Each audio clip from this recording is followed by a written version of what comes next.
West here from Spiral Out. This movie tastes like music, and in collaboration with David Rosen's Piecing It Together pod.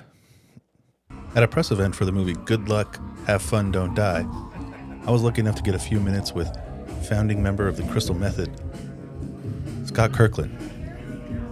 We got to chat about movies, music, movies in music, AI, and just entertainment in general. It's a really fun conversation. Enjoy. And sorry about the audio. Everything that could go bad in this interview did go bad. From helicopters, police sirens, drills, trash cans, hammers. Literally everything that could have interrupted an interview happened. I'm Chris. I'm here with Scott Kirkland from That's a Method. Yes. We're here from Piecing Together podcast, and this is like music. Thank you for telling us. Yeah, of course. Thanks for taking the time to talk to me. Yeah. Got a couple of questions. Why is music so important in film? Music is important in film to me because at that moment when I was 7 years old and was in that theater and heard for Star Wars. So, I mean, I remember listening to that score while playing with my action figures. And back in those days, obviously, you didn't have access to the film, and so you would have to. Maybe I saw it 10 times, but I would always use that score to relive the movie. So I think at that moment in my life, I really started to think about like music as part of the storytelling process. And so when I get a chance to score, looking at picture before there was anything there, those early days of really understanding how important the music was to a scene, gave me a little bit of foundation to be able to find my way through scoring whatever was in front of me. I think you mentioned Star Wars. Later in life, was there a movie that influenced how you made you? So how you sound now? I definitely think that the Huss Brothers score from Fight Club is, probably, I think would be.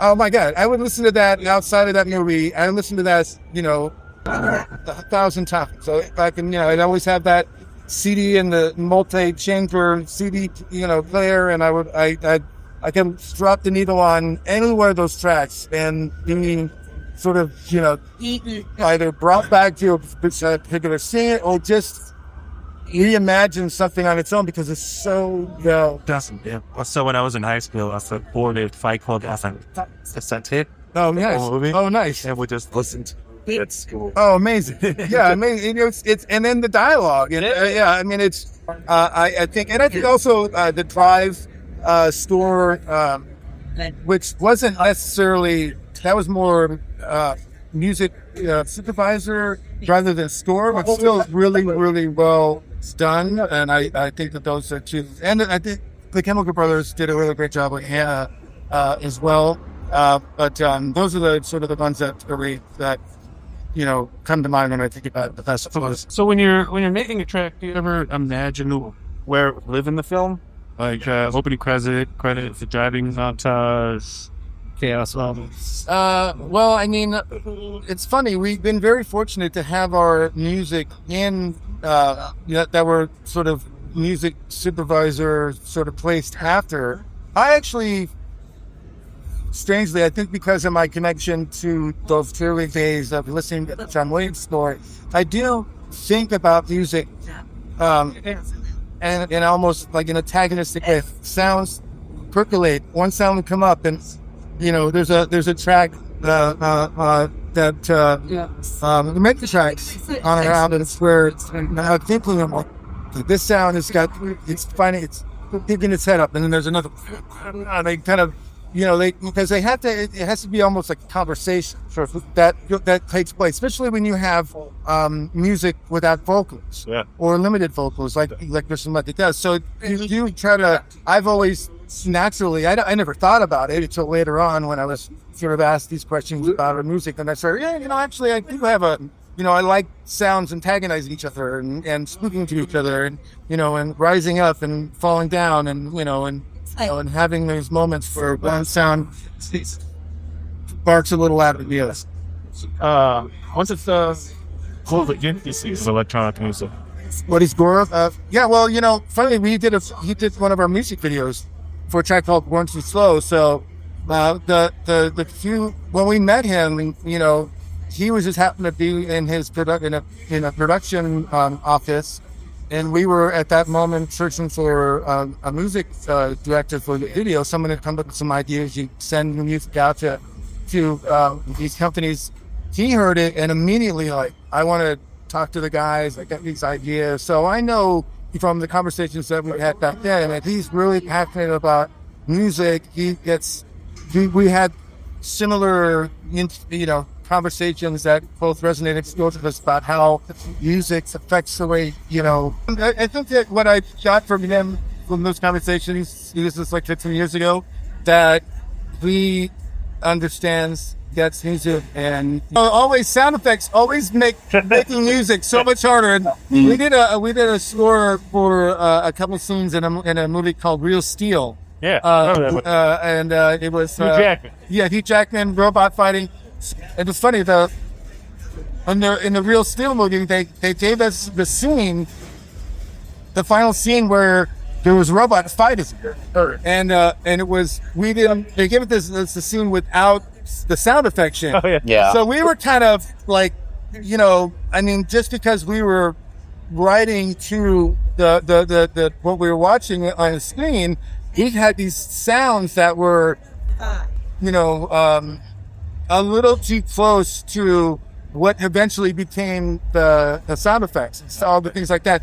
So, Danny Elfman, who was doing the wrestling score on that movie, was kind enough to bring our mix in to his session and sound design it for us and made it fit a little bit better. So in a strange way, yeah, we worked with Danny Elfman on a project. He's a legend. Oh, Both incredible. music and No, on every level. Someone else that I think that has changed the way that people listen and to experience movies. so this movie obviously has a big AI influence. What do you think about AI and the use of images?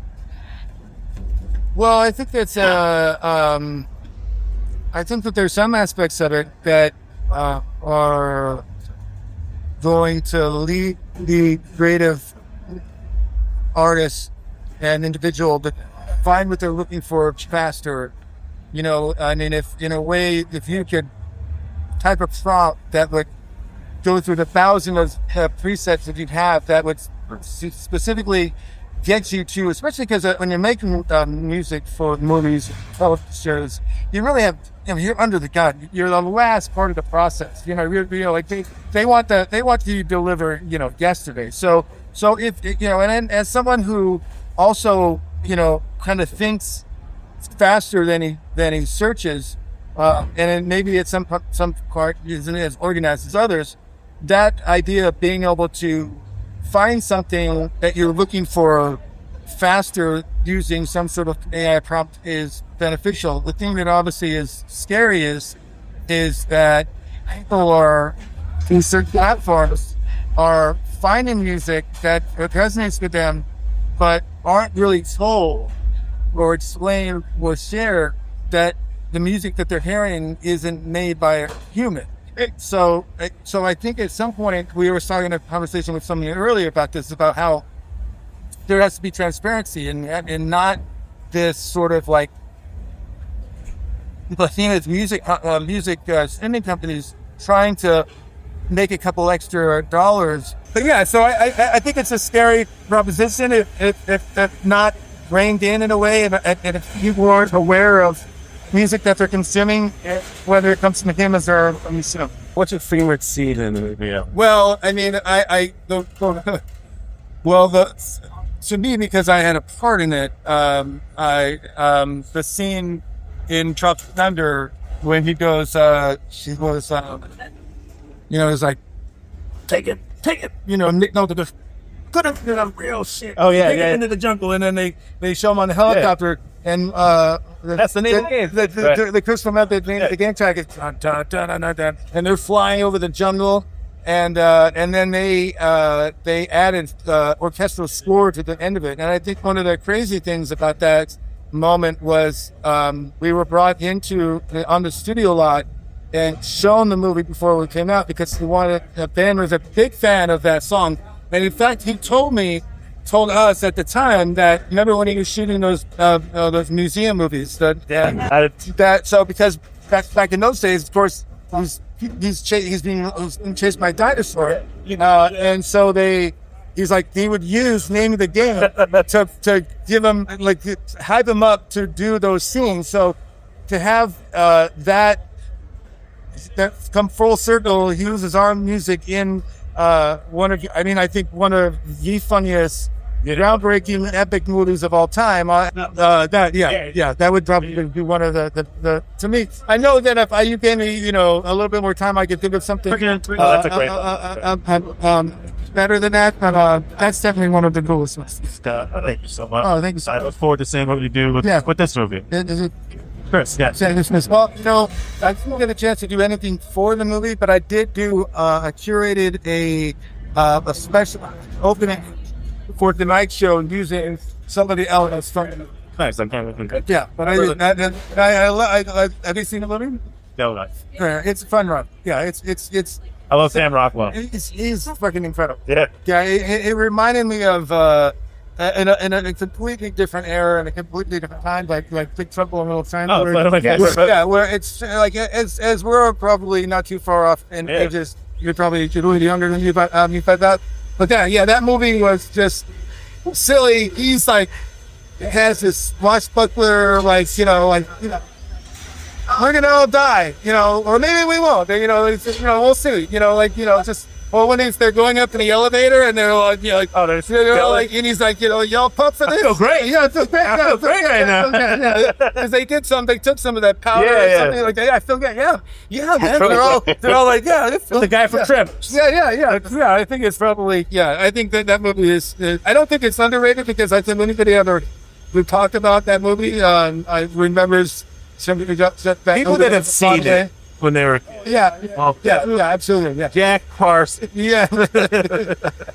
It's really like, I think one of those fun movies where anytime it's on, I'm like, oh yeah. Yeah, really. I'm gonna enter down on this for a hot minute. Stop it. Yeah. Let's get some piss. Yeah.